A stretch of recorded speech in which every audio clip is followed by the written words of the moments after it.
Tell you another very interesting story which I read in one of the top speakers meeting. His name is Les Brown. This guy looks like this today. He is an author of the book called Your Erroneous Zones, a celebrated author, motivational speaker. When he was very young, very pruny African American in US, 50, 60 years before, not so educated also.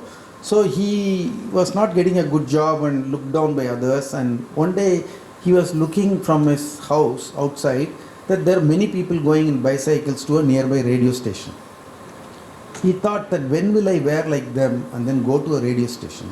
One day he mustered courage and moved to radio station, and there was no security guard unlike today.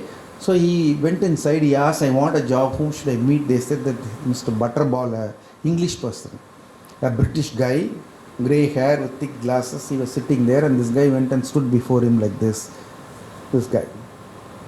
Butterball looked up and asked, what do you want? Sir, I am Les Brown, I want a job. Can you sing? No, sir. Can you do radio jockey work? I don't know, sir. What is radio jockey? I don't know, sir. So what will you do in radio station? No job. He said, thank you very much, sir. He went back. No further discussions.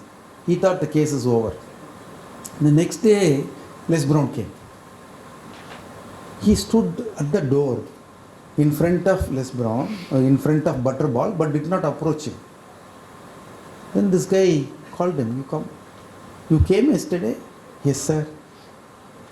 For what? Job. What did I tell? No job. Why have you come today? I thought today you will give some job, sir. Correct? How can I give you job today? No job. Thank you very much, sir. Same going with all that humbleness, he said and went off.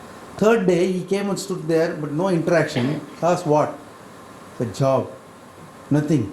Thank you, sir. He stood half an hour and went off. Fourth day, not even that interaction. He came, stood half an hour, went off. Fifth day, sixth day, seventh day. Now, who has got the pressure? No, Butterball is having pressure. This poor boy is coming and standing every day. I am denying him a job. What can I do? Then somebody came and said, sir, there is a vacancy in housekeeping. He called him. Can you do housekeeping job? Any job, fine. So all that he wanted to get into radio stations, is fine. Then he asked, what is housekeeping job? We have to clean the floors. I will do it, sir. In 2-3 days time, like Vasu, the previous Vasu, Butterball was told that who's this new guy maintaining the toilets like glass, is cleaning so well. So everybody started appreciating this guy. Les Brown was popular there. But Les Brown wanted to be a radio jockey. Later he realized this is what I want in radio station. He started looking around, who are the people, who are the radio jockeys here, who's most vulnerable. There is one drunkard guy who will always be drinking and coming to job, but will do a perfect job. He thought, if at all I get a chance, this guy will give me a chance. So let me keep an eye on this guy.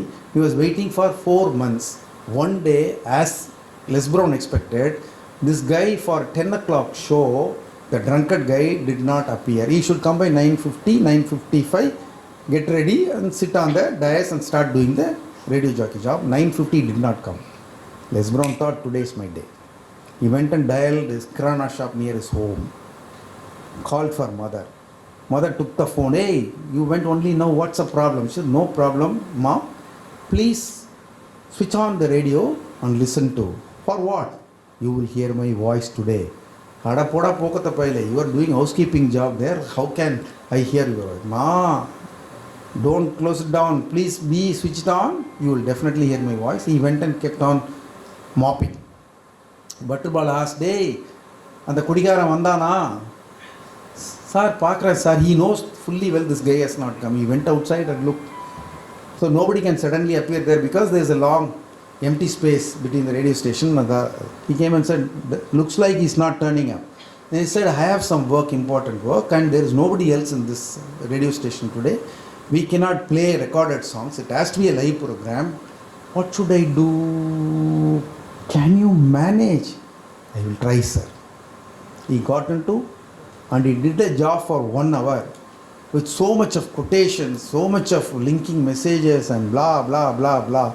And after that 1 hour, somebody else came and took over. He went and started cleaning. This guy, Butterball, First got a call, oh yes sir, new guy, yeah. Oh, is it? Thank you. Oh, thank you. We will ask him to do more. So many calls appreciating. Then he called, hey, Butterball, nedichadu podinga vada. Yes, bro. Sir, what sir? Where did you learn all this? When you came here 6 months before, you said you did not know anything. We put you in housekeeping. How are you able to do all this? He said, sir, when I came, I did not know anything. But being here for 6 months, I did not miss any opportunity to observe and learn. Nobody taught him, like Dronacharya and Arjun and Ekalaivan. Ekalaivan was not taught directly, but by observation he became better than the direct disciple. Observation is a great power. We all have lot of opportunities to observe from great successful people around us. We miss the opportunity. If some people are successful, there are some observable behaviors. In NLP they say that 60-70% you can model another person. If you want to be like somebody else, 70% of it you can copy by just observation, listening, reading, everything about them. You take one person's mail, a successful person's mail, and take a print of your own mail and see the differences. You can see the differences why somebody is successful. You look at the messages in the group, the way successful people are responding and the way we are responding.